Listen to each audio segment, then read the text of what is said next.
ପିଲାମାନେ ଭଲ ତ ସମସ୍ତେ? ଆଜି ଆମେ କୁମ୍ଭୀର ଆଉ ମାଙ୍କଡ ଗପ ଶୁଣିବା ହେଲା। ଶୁଣିବା ଶୁଣିବା ତ ମାଡ଼ ଲାଗୁଛି କଣ ଭାଇ? ମାଡ଼ ଲାଗୁନି। ଆମେ ତ ସ୍କୁଲରେ ସମସ୍ତେ ଭାଇ ଭାଇ ଜମା ମାଡ଼ ଲାଗିବାନି ହେଲା। ଗୋଟେ ବଡ ଜଙ୍ଗଲ ତଳେ କୁଳକୁଳି ହେଇ ଝରଣାଟିଏ ଝରି ଯାଉଥାଏ। ଝରଣା କୂଳରେ ଗୋଟେ ବଡ ଝଙ୍କାଳିଆ ଜାମୁକୋଳି ଗଛଟିଏ ଥାଏ। ସେଇ ଜାମୁକୋଳି ଗଛରେ ଗୋଟେ ବଡ ମାଙ୍କଡଟିଏ ଥିଲା। ବଡ ମାଙ୍କଡଟିଏ ଥିଲା। ଆଉ ଝରଣା ଭିତରେ ଗୋଟେ କୁମ୍ଭୀରଟିଏ ଥିଲା।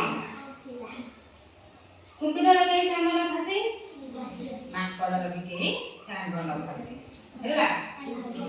ମାଙ୍କଡ କଣ କରେ ନା ସବୁଦିନ ସେ ଜାମୁକୋଳି ଗଛରୁ ଜାମୁକୋଳି ଖାଏ। ପୁଣି ତା ମନ ଶାନ୍ତି ହେଲେ ଜଙ୍ଗଲ ଭିତରକୁ ଦେଇ ପଳାଏ। ମାଙ୍କଡ ଟୋଟାଲି ସାଙ୍ଗ ନଥାନ୍ତି। ସିଏ କଣ କଲେ ନା ଗୋଟେ ଜାମୁକୋଳି ଖାଉ ଖାଉ ଗୋଟେ ଜାମୁକୋଳି ତଳେ ପଡିଗଲା। କୁମ୍ଭୀରଟି ସେ ଗଛ ତଳେ ଶୋଇଥିଲା, ଜାମୁକୋଳି ଗଛ ତଳେ ଶୋଇଥିଲା। ସିଏ କଣ କଲେ ନା ସେ ଜାମୁକୋଳିରୁ ଗୋଟେ ନେଇ ଖାଇଲା। ତାକୁ ମିଠା ଲାଗିଲା। କହିଲା ଆରେ ଏଟା ବଢିଆ ମିଠା ଲାଗୁଛି। ସେ ସବୁଦିନ ଶୁଏ ସେ ଜାମୁକୋଳି ଗଛ ତଳେ, ସେ କିନ୍ତୁ ଜାଣେନି କି କେବେ ଖାଇ ନଥିଲା ସେ ଜାମୁକୋଳି ହେଲା। ତାପରେ ସେ କଣ କଲା ନା ପୁଣି ଥରେ ସବୁତକ ସେଠି ଯୋଉ ଜାମୁକୋଳି ପଡିଥିଲା ଗୋଟେ ଗୋଟେ ଖାଇଲା। ଖାଉଥିଲା ଗୋଟେଇକିନା। ତାପରେ କଣ କଲା ନା ମାଙ୍କଡଟି ଗୋଟେ ବଡ ପେଣ୍ଠାଟିଏ ପକେଇ ଦେଲା କୁମ୍ଭୀର ଖାଇବ ବୋଲି ହେଲା। କୁମ୍ଭୀର ଖାଇଦେଲା ଜାମୁକୋଳି ଗୁରା। ଜାମୁକୋଳି ଖାଇସାରିଲା ପରେ କୁମ୍ଭୀର କହିଲା ଆରେ ବା ଏ ତ ବଢିଆ ଲାଗୁଛି। ଆଉ ଦିଟା ତା ସ୍ତ୍ରୀ ପାଇଁ ନେଇକିନା ଗଲା। ତା ସ୍ତ୍ରୀ ଜାମୁକୋଳିକୁ ଖାଇଲା। ତା ସ୍ତ୍ରୀ କହିଲା ମାଙ୍କଡ ତ ସବୁଦିନ ଖାଉଛି ଜାମୁକୋଳି, ମୁଁ ତ ଗୋଟେ ଖାଇଲି, ମତେ ଏତେ ମିଠା ଲାଗିଲା। ମାଙ୍କଡ ତ ସବୁଦିନ ଖାଉଛି, ତ ସେଟା କଲିଜା କେତେ ମିଠା ନ ହେଇ ଥିବ ଏମିତି କହିଲା। ସିଏ କଣ କଲା ନା କୁମ୍ଭୀର ମୁଣ୍ଡ ଘାବୁରେଇଲାଣି। ମୋ ସ୍ତ୍ରୀ କହିଛି ମାଙ୍କଡ କଲିଜା ଖାଇବ। ସିଏ କଣ କଲା ନା ମାଙ୍କଡ ସହ ଦୋସ୍ତି କଲା ହେଲା। ଦି ଜଣଙ୍କ ସାଙ୍ଗ ହେଲେ। ସାଙ୍ଗ ହେଉ ବହୁତ ଦିନ ବିତିଗଲା। ତାପରେ କୁମ୍ଭୀର ନିମନ୍ତ୍ରଣ କଲା ମାଙ୍କଡକୁ କି ମୈତ୍ରେ ଆଜି ଆସ ଆମ ଘର ଆଡେ ଯିବା ହେଲା। କୁମ୍ଭୀର ମାଙ୍କଡ ଦୁଇ ସାଙ୍ଗ ହେଇଯାଇଛନ୍ତି। ମାଙ୍କଡ ଆଉ ମନା କରିପାରିଲା ନାହିଁ। ମାଙ୍କଡ ଯୋଉ କୁମ୍ଭୀର ପିଠିରେ ବସିକିନା ଗଲା। କୁମ୍ଭୀର କଣ କଲା ନା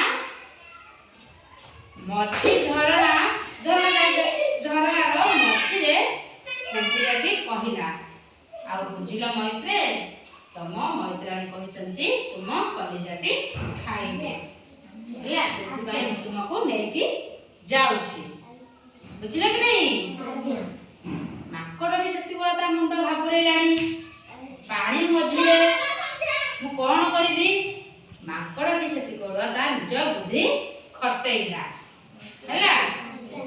ବୁଦ୍ଧି ମାଙ୍କଡଟି ଖଟେଇଲା କି କହିଲା କି ମୈତ୍ରେ, ତମେ ମତେ ସେଟା ଆଗରୁ କହିବା କଥା କି ନାହିଁ? ମାଙ୍କଡ କହିଲା କି ମୈତ୍ରେ, ତମେ ମତେ ସେଟା ଆଗରୁ କହିବା କଥା କି ନାହିଁ? ମୁଁ ମୋ କଲିଜାଟାକୁ ଧରିକି ଆସିଥାନ୍ତି।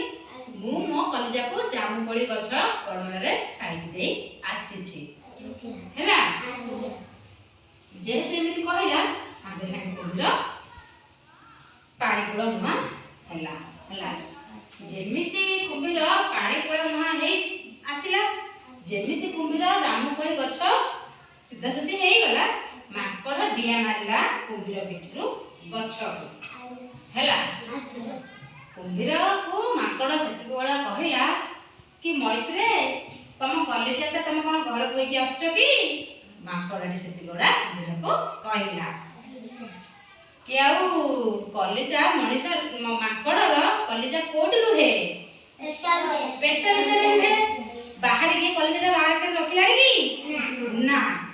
ସେଇତିକି ବେଳୁଆ କୁମ୍ଭୀର ମୁଣ୍ଡରେ ହାତ ଦେଇ ବସିଲା। ଦିଟା ଚମ୍ପଟ ମାରିଲା ଜଙ୍ଗଲକୁ। ଭଲ ଲାଗିଲା ପିଲା ଗପଟା? ବହୁତ ବଢିଆ ଲାଗିଲା? ଆଚ୍ଛା କହିଲ ମାଙ୍କଡ କୋଉଠି ରୁହେ? ଜଙ୍ଗଲରେ ରୁହେ। କୁମ୍ଭୀର? ପାଣିରେ। ଆଚ୍ଛା ମାଙ୍କଡ କୁମ୍ଭୀର କଣ ଥିଲେ ଦୁହେଁ? ସାଙ୍ଗ ଥିଲେ। ସାଙ୍ଗ ଭିତରୁ ବେଇମାନି କାମ କିଏ କଲା? କୁମ୍ଭୀର। ଆଚ୍ଛା ସମସ୍ତେ ବଢିଆ ଉତ୍ତର ଦଉଛ।